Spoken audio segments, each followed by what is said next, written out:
Hello అండి, అందరికీ welcome back to కొత్త రుచులు. ఈరోజు మన వీడియోలో చూపించబోయే రెసిపీ ఇన్స్టెంట్గా అప్పటికప్పుడు చేసుకుని అల్లం పెసరట్టు, అలాగే అదే బ్యాటర్తో ఉప్మా పెసరట్టుని ఎలా తయారు చేసుకోవాలో ఈరోజు వీడియోలో చూపించబోతున్నాను.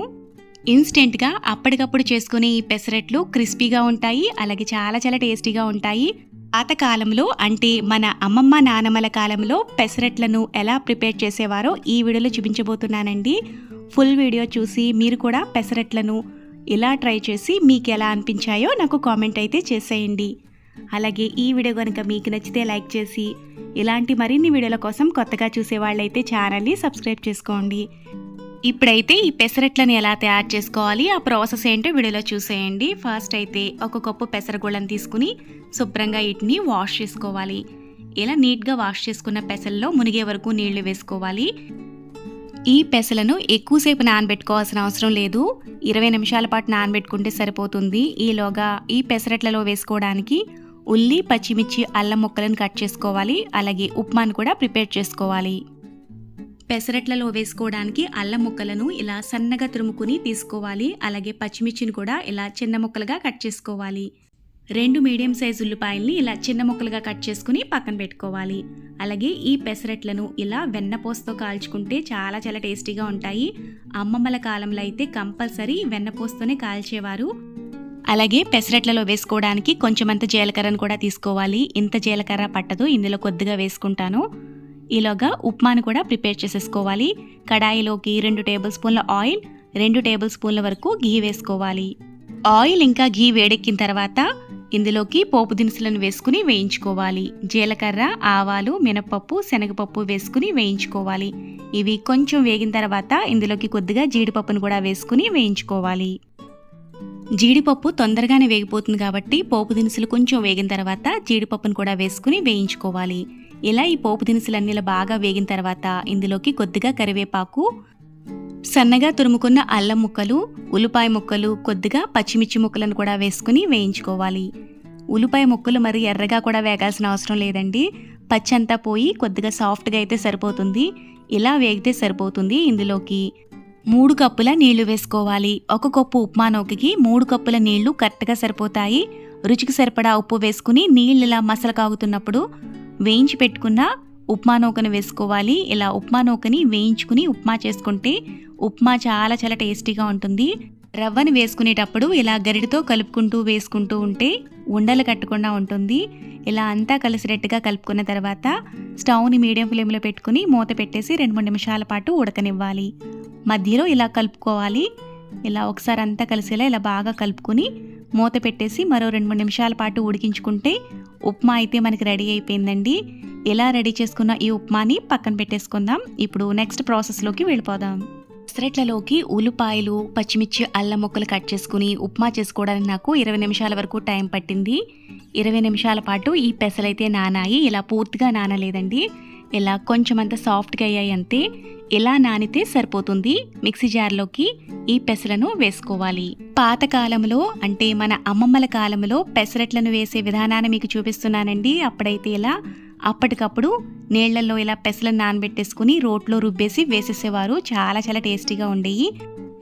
ఇలా మిక్సీలో రుబ్బుకున్న ఈ పెసరట్లు బాగుంటాయి. ఇందులోకి చిన్న అల్లం ముక్క, కొద్దిగా పసుపు, రుచికి సరిపడా ఉప్పు వేసుకోవాలి. ఇలా వేసుకుంటే సరిపోతుంది. ఇందులోకి పచ్చిమిర్చిని కానీ, జీలకర్రను కానీ, ఉల్లిపాయ ముక్కలను కానీ, బియ్యాన్ని కానీ అసలు ఏమీ వేయకూడదండి. అచ్చంగా పెసలని తగినన్ని నీళ్లను పోసుకుని మెత్తగా మిక్సీ పట్టుకుని గిన్నెలోకి తీసుకోవాలి. ఇలా వేసుకున్న పెసరట్లు కమ్మని రుచితో పెసల యొక్క ఫ్లేవర్ బాగా తెలుస్తూ చాలా చాలా టేస్టీగా ఉంటాయి. చాలామంది పెసరపిండి రుబ్బుకునేటప్పుడు ఇందులో పచ్చిమిర్చి, ఉల్లిపాయ, బియ్యాన్ని ఇవన్నీ వేసేస్తూ ఉంటారు. అవంత టేస్టీగా ఉండవండి పెసరట్లు. అచ్చంగా ఇలా పెసలతో వేసుకోవాలి. తగినన్ని నీళ్లను వేసుకుని దోసల పిండి కన్సిస్టెన్సీ వచ్చేటట్టుగా ఇలా కలుపుకోవాలి. పెసరట్లు వేసుకోవడానికి మనకి పిండి అయితే రెడీ అయిపోయింది. గ్యాస్ ఆన్ చేసుకుని పాన్ హీట్ అయిన తర్వాత పెసరట్లను వేసేసుకోవడమే. చూసారు కదా, పెసరట్టు మనకి చక్కగా ఇలా స్ప్రెడ్ అయిపోతుంది. ఇన్స్టెంట్గా అప్పటికప్పుడు పెసలను నానబెట్టుకుని రుబ్బుకుని వేసుకుని పెసరట్లు చాలా చాలా టేస్టీగా ఉంటాయి. ఇలా వేసుకున్న పెసరట్లు పెసల యొక్క కమ్మదనం కూడా చాలా బాగా తెలుస్తుంది. ఇందులోకి జీలకర్రని వేసుకోవాలి. మనం పెసల పిండిలో జీలకర్ర వేసుకోకూడదండి. ఇలా దోశ వేసుకున్న తర్వాత ఈ దోశ పైన జీలకర్రని, పచ్చిమిర్చిని, అలాగే సన్నగా తురుముకున్న అల్లం ముక్కలను, ఉల్లిపాయ ముక్కలను ఇలా పెసరట్టుపై వేసుకోవాలి. అలాగే చుట్టూ అంచుల వెంబడి కొద్దిగా నూనె వేసుకోవాలి.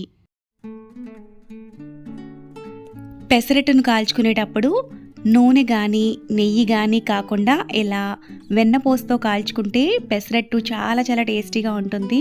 మన అమ్మమ్మల కాలంలో పెసరట్టుని కంపల్సరీ ఇలా వెన్నపూసతోనే కాల్చేవారండి. స్టవ్ని మీడియం ఫ్లేమ్లో పెట్టుకుని ఒకవైపు ఇలా ఎర్రగా కాలిన తర్వాత ఫోల్డ్ వేసుకుని తీసేసుకోవడమే. రెండో వైపు కూడా కాల్చుకోకర్లేదు.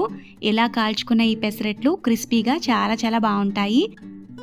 నెక్స్ట్ ఇప్పుడు ఇదే పిండితో ఉప్మా పెసరట్టును వేసి చూపిస్తాను. పెసరట్టు ఇలా వేసుకున్న తర్వాత జీలకర్ర, అల్లం ముక్కలు, పచ్చిమిర్చి ముక్కలు, ఉల్లిపాయ ముక్కలను వేసుకుని చుట్టూ కొద్దిగా ఆయిల్ వేసుకోవాలి.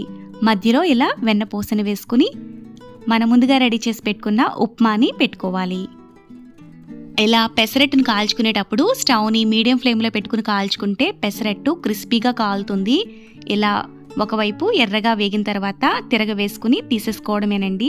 అంతేనండి, సింపుల్గా చేసుకున్న ఉప్మా పెసరట్టు అలాగే అల్లం పెసరట్టు చాలా చాలా టేస్టీగా ఉంటాయి. కూడా పెసరట్లను ఇలా ట్రై చేసి మీకు ఎలా వచ్చాయో కామెంట్ చేసేయండి. అలాగే ఈ వీడియో కనుక మీకు నచ్చితే లైక్ చేసి ఇలాంటి మరిన్ని వీడియోల కోసం కొత్తగా చూసేవాళ్ళైతే ఛానల్ని సబ్స్క్రైబ్ చేసుకోండి. ఈ పెసరట్లు అయితే చాలా చాలా టేస్టీగా ఉన్నాయి. అల్లం పెసరట్టు సూపర్ టేస్టీగా ఉంటుందండి. ఇందులోకి కాంబినేషన్గా పల్లి కొబ్బరి చట్నీ చేశాను, చాలా చాలా బాగుందండి. అలాగే ఈ రెండు కూడా సూపర్ టేస్టీగా ఉన్నాయి. నెక్స్ట్ ఇప్పుడు ఉప్మా పెసరట్టు చూద్దామండి. చూసారు కదా, ఉప్మా పెసరట్టు కూడా చాలా చాలా బాగుంది. ఇలా ఒక్క పెసరట్టు ఉప్మా ఇలా ఒక్కటి తింటే చాలు, కడుపు నిండిపోతుంది. సో మా ఇంట్లో అయితే అందరికీ ఫేవరెట్ రెసిపీ అండి. మీరు కూడా ఒకసారి ట్రై చేసి మీకు ఎలా వచ్చిందో కామెంట్ అయితే చేసేయండి. Thanks for watching.